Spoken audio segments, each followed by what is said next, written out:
Fiz muito trabalho voluntário, porque eu falava, eu preciso ter bagagem, eles estão à frente. Eu tô lá atrás, então eu preciso ter mais esforço. Então, eu batalhei muito para conquistar o meu espaço lá. E quando eu entrei, eu me orgulho muito de dizer que eu entrei para fazer um contrato de 3 meses. Aí ele renovou para 6, para 9, com 8 eles me efetivaram. Então, tinham pessoas ali com mais de 10 contratos. No meu primeiro contrato, eu consegui ser efetivada. E eu sabia que eu fazia um trabalho diferente e eu era feliz, eu era valorizada, eu era reconhecida. E então, quando eu me vi naquela situação de, meu Deus, eu preciso fazer uma escolha, eu silenciei. O meu marido foi na frente. E a gente tem uma coisa que é, não faça nada que você possa se arrepender para jogar na minha cara. Era uma decisão minha. Ele não teve nada a ver com isso. Eu precisava decidir sozinha, porque se lá na frente eu me frustrasse, eu ficasse chateada ou nada desse certo, eu não tinha que culpá-lo. A decisão é minha. Geralmente acontece, a culpa é sua. Acontece, eu falei assim, eu larguei tudo por você. Não, eu larguei porque eu quis.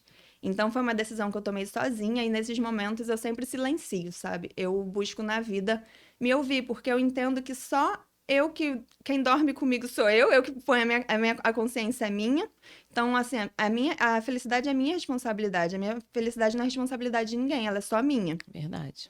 Então, naquele momento, eu internalizei muito e eu fiquei tentando ouvir meu coração. Porque na vida eu sempre tomei decisões me ouvindo. Eu acho que a gente pode até conversar com outras pessoas, mas a decisão tem que ser nossa. Porque é a gente que vai conviver com aquilo. Até porque às vezes as opiniões não... Elas não vivem a nossa realidade. isso aí. Como que ela Ninguém vai opinar? sabe a real, né? Ninguém sabe o seu bastidor. Ninguém sabe das suas dores, verdade. das suas alegrias, o que te faz feliz de verdade. E como foi esse processo de decisão e de transição, assim? Não, então, aí eu pedi demissão e eu tava em paz, mas assim, eu chorei, foi difícil. Eu sabia que eu precisava sair. E aí é aquela decisão que você toma, é uma escolha, que você tem que entender que às vezes a consequência não vai ser imediata e vai ser a longo prazo. Quando eu quando eu deixei a TV Globo, eu estava pensando que meu marido precisava de mim. Eu falei, cara, a gente é muito família. Ele vai estar completamente sozinho no interior do Piauí, não passava ônibus, não tinha Uber, era um lugar muito isolado. Eu falei, ele precisa. Então, é o certo a se fazer. Só que o meu propósito não era esse. Não era. Eu pensava que era. Eu não fiquei um mês no Piauí. Eu larguei tudo e fui. Quando eu cheguei lá, primeiro, que eu pensei que eu tava lá por causa dele. Eu não fiquei com ele lá, porque botaram ele para outro estado, daqui a pouco para outro estado, e eu me vi sozinha no interior do Piauí. Eu não dirijo, eu só tenho carteira. E eu falava, eu tive muitos questionamentos, ainda, né? porque eu falava, cara, o que eu tô fazendo aqui? Eu vim por causa dele, eu achava que ele precisava de mim e ele não precisa. E aí eu comecei a tentar entender o que Deus queria me mostrar. Eu falei, tem algo muito maior e eu não tô conseguindo ver. Silencia. Fiquei off das redes, eu fiquei muito ali comigo mesma. Como você faz esse silencia?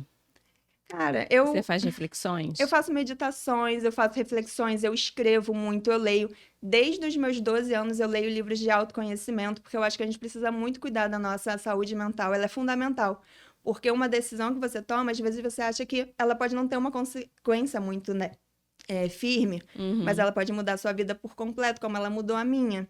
Então, se eu não tivesse uma cabeça muito boa, se a minha saúde mental não estivesse, assim, se eu não cuidasse dessa parte, eu teria afundado, porque, assim, foi caótico de verdade. Porque aí eu fui lá e ficou nesse caos, e aí com um mês, o meu pai sofreu um acidente. Meu pai quase morreu, ficou tetraplégico. Ele caiu de 3 metros de altura e ele fraturou a C2. O pescoço dele ficou solto. E foi em março de 2020, em meio à pandemia. Era o caos, a gente nem entendia a pandemia. E eu vi o meu pai, dentro de uma emergência, podendo perder a vida. Foi logo no início. Foi bem no início. Março.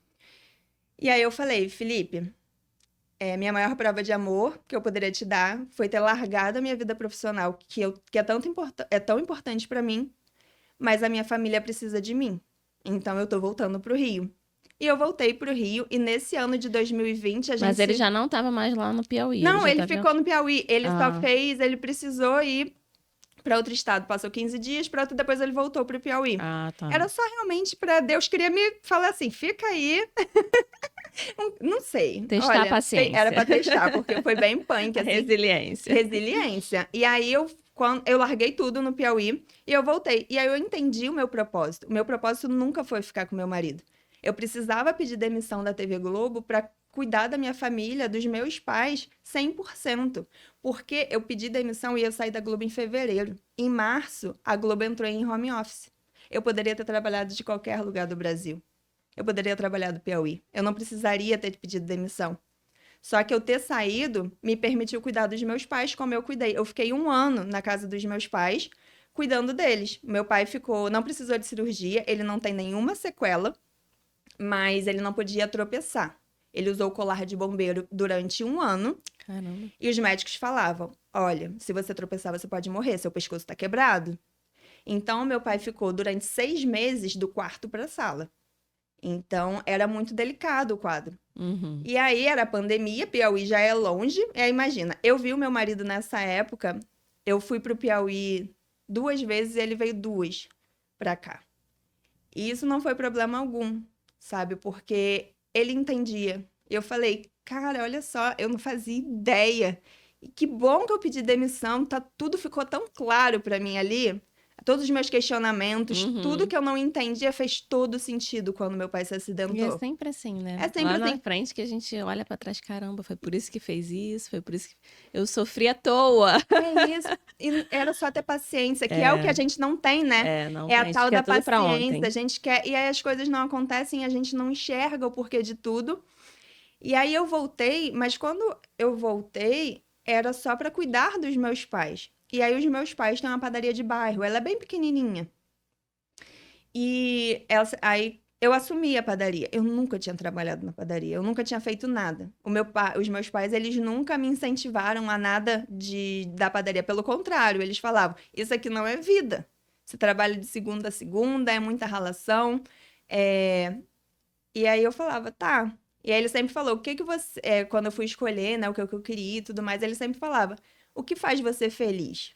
Ele nunca pensou, escolhe alguma coisa que te dê dinheiro, que te dê retorno financeiro. Ele falava, isso é consequência, você precisa ser feliz. E o que que te faz feliz? E a comunicação sempre me fez muito feliz. E aí eu trilhei esse caminho. E aí, quando eu me vi na padaria, eu nunca pensei em, isso tem que me dar retorno. Eu só pensava, eu preciso manter esse negócio funcionando. E que bom que eu tô aqui hoje e eu vou dar conta. E aí era o meio da pandemia. Você entendia alguma coisa Claro de padaria? que não! Eu não fazia ideia, mas aí o meu irmão, que tinha passado por um concurso em São Paulo, por conta da pandemia, também estava em Nova Iguaçu. Então, meu irmão assumiu a parte administrativa. Aham. E eu fiquei mais com a minha mãe na parte operacional. E por ser pandemia, e lá é uma padaria de bairro, os clientes são muito idosos. Eu comecei a pegar o nome de todo mundo, o endereço, eu entregava a pé, eu andava mais de 10 quilômetros por dia, porque eu falava, você não vai sair de casa. E aí, muitos deles eram sozinhos, muitos eram sozinhos. E eu falava, cadê a família deles? Mas aí eu comecei a entender que era deles, mas eles eram felizes daquela forma e estava tudo bem. Eu escrevia bilhetinho, que eu falei, não, eles precisam de receber amor. Ai, que legal. E aí eu comecei a fazer esse trabalho, mas foi algo natural. Eu não pensei em empreender, eu não escolhi isso. Ali eu só estava resolvendo, eu precisava ser resolutiva. Então eu comecei a fazer essas entregas, e aí o pessoal começou a me chamar de menina da padaria. E aí eu falei, as pessoas não podem se ver, mas elas mais do que nunca precisam de amor e de alegria. E aí eu comecei a criar kits, e eu sabia que eu levaria aquilo em segurança para elas, porque eu me importo com as pessoas. Aham. Então, Você tinha cuidado eu na tinha hora do cuidado preparo. na hora de preparar. Eu sabia que eu usava máscara, e a máscara naquele momento era a única forma de evitar o contágio. E aí eu pedi para minha mãe me ensinar a costurar, eu aprendi a costurar, então eu fiz mais de 3.000 máscaras, eu falava, as pessoas precisam de máscara, elas precisam de se proteger. Então, nesse meio tempo, além de estar na padaria, eu estava fazendo essas máscaras e levando para as pessoas. E eu falava, as pessoas precisam de máscara.